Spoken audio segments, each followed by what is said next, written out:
Ryan Flash Garcia contre Gervonta Tank Davis le samedi 22 avril 2023 au T-Mobile Arena de Las Vegas. On en parle maintenant. Alors tout d'abord, commençons par Ryan Garcia. Il fait 1m78, il a 178 cm d'allonge, il a 23 combats pour 0 défaite en professionnel, il a gagné 19 de ses combats par KO et son ratio de KO est d'environ 83%. Je crois que c'est 82,61% pour être précis. Concernant Gervonta Davis, il fait 1m66, il a une allonge de 171 cm, il a combattu 28 fois, a gagné 26 fois par KO, ce qui lui donne un ratio de 92,86%.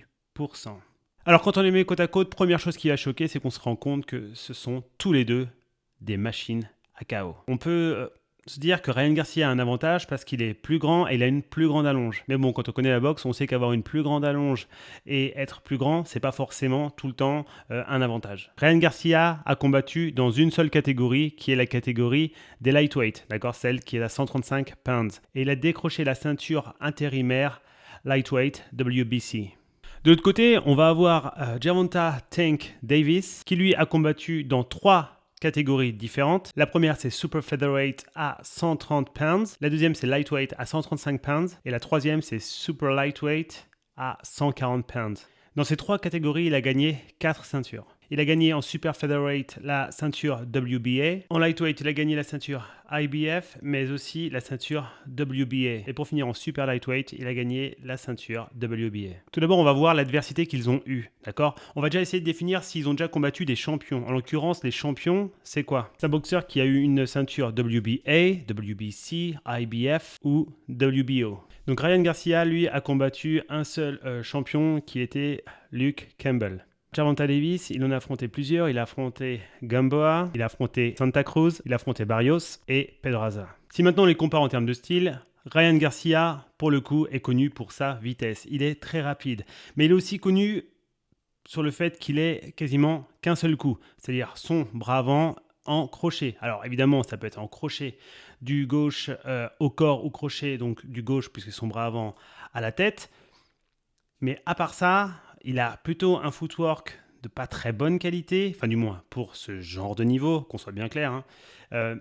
Son coup d'œil est plutôt bon, d'accord, il est assez précis, mais c'est vrai qu'on ne va pas avoir un jeu de défense, un jeu de mouvement de tête très très développé chez Ryan Garcia. Et très gros point faible qu'on a pu voir contre Campbell, c'est le fait que son menton, il n'est pas connu pour être vraiment très résistant, d'accord ? C'est pas un boxeur qui a un menton d'acier, c'est pas un encaisseur, d'accord ? Et donc on a bien pu voir sur la dernière vidéo quand il prend le coup de Campbell, comment il va tomber. Et sachant que Campbell lui avait posé beaucoup de problèmes, alors que Campbell est gaucher, et il s'avère que Tank Davis aussi. Alors attention, quand je dis qu'il a qu'un style de coup. Si on prend 2 secondes pour analyser vraiment ses crochets, on se rend compte quand même que son crochet du bras avant est fantastique. En plus d'être super rapide et très puissant, il a aussi cette capacité à être ultra précis. On l'a vu dans plusieurs combats où il arrive vraiment à toucher soit la tempe, soit la pointe du menton, soit le foie de façon vraiment ce qu'on va appeler en anglais deadly, d'accord ? Donc c'est vraiment mortel, ça fait vraiment du mal et généralement quand ça touche, ça fait tomber l'adversaire. Et de l'autre côté, vous allez sûrement vous dire que Gervonta Davis, c'est juste un boxeur puissant qui avance tout le temps. Ok, c'est juste en gros un boxeur super rapide contre un boxeur puissant. Alors pour l'avoir vu s'entraîner et pour même avoir vu des combats de Gervonta Davis, je peux vous assurer qu'il est très très diversifié dans sa boxe. Très bon mouvement de tête, très bonne lecture, super jeu de jambes. Il s'en sert beaucoup pour arriver à cadrer ses adversaires. De toute façon, quand on est un pressure fighter comme lui, on a besoin d'utiliser un jeu de jambes de qualité pour presser les adversaires. Et il a un super coup d'œil. Et en plus de ça, ce qui n'enlève rien à sa boxe, c'est qu'il est capable de faire la guerre. On l'a vu contre Santa Cruz, c'était une guerre de fou furieux. Donc il est capable d'aller loin. Son cardio, pareil, très très bon cardio. Et donc c'est vrai que en termes de stratégie, d'analyse, de physique, cardio, et même en termes de puissance, Gervonta Davis va être un très très très gros client pour Ryan Garcia. N'oubliez pas une chose, généralement on associe les boxeurs qui vont mettre pas mal de pression à des boxeurs qui se pressent, d'accord, qu'on appelle des rusher fighters, les gens qui vont vous mettre la pression tout le temps et qui vont tout le temps essayer de vous mettre KO le plus rapidement possible.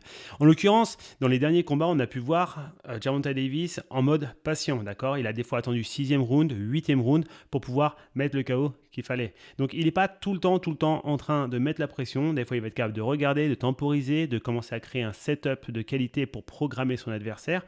Et s'il doit attendre 4, 5, 6, 7 rounds pour mettre un KO, il le fera. Gervonta Davis a, pour le coup, affronté des boxeurs de très très haut niveau. Juste le combat contre Santa Cruz était fou. C'était un combat phénoménal. Ils sont donné la guerre. Ils sont vraiment fightés pendant 6 rounds comme des fous furieux. Je suis même convaincu qu'il était légèrement derrière au niveau des points. Il a réussi à attendre pour passer, à mon sens, un des KO les plus beaux que j'ai vu de ma vie dans cette catégorie. Cet uppercut gauche, donc de son bras arrière, où il vient esquiver sur un slip le cross de Santa Cruz et il remonte en uppercut gauche, juste un pur bijou. Je vois plein de possibilités pour Gervonta Davis de gagner ce combat. Ce qui, pour le coup, avec Ryan Garcia, est un peu plus compliqué. Ryan Garcia, je le vois faire quoi? Mettre un crochet du gauche au corps ou à la tête, à la rigueur peut-être un uppercut du gauche en feintant son espèce de crochet au corps où il va rentrer sur un espèce de shovel, d'accord? Shovel hook ou uppercut. Voilà, je vois pas 12 000 façons de faire. Par exemple, sur les 10 derniers combats de Ryan Garcia, il a mis ses adversaires KO, je crois que c'est 8 fois, avec le bras avant.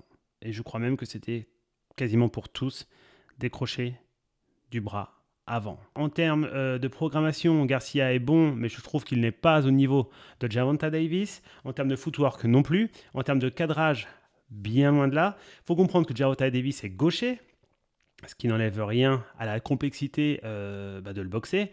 Il va mettre la pression, il a des très bons mouvements de tête, une très bonne programmation. Bref, ça va être très compliqué pour Ryan Garcia. Ce qui pour le coup va être très intéressant, c'est que c'est vraiment un super combat et ça va mettre encore plus d'éclairage sur la boxe, donc ça c'est génial. Donc merci à ces deux grands combattants. J'avoue donc que j'ai un petit penchant pour Gervonta Davis. Je ne vois pas Ryan Garcia gagner, mais en même temps je ne suis pas devin, on verra bien. Et je trouve ça génial que ce combat arrive maintenant parce que ce sera parfait pour enchaîner sur David Haney contre Vassil Lomachenko. D'ici là, je vous souhaite une très bonne journée. À bientôt les gorillas, bye bye. I can't take no loss. I don't even know what it costs. I hit the ground then it go off. Yeah, hit the ground then it go off. Yeah, I can't take no loss. I don't even know what it costs. Yeah, I hit the ground then it go off. Yeah, hit the ground then it go off. Yeah, run it.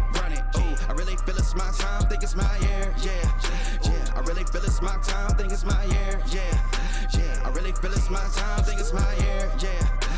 I really feel it's my time, think it's my pen ready.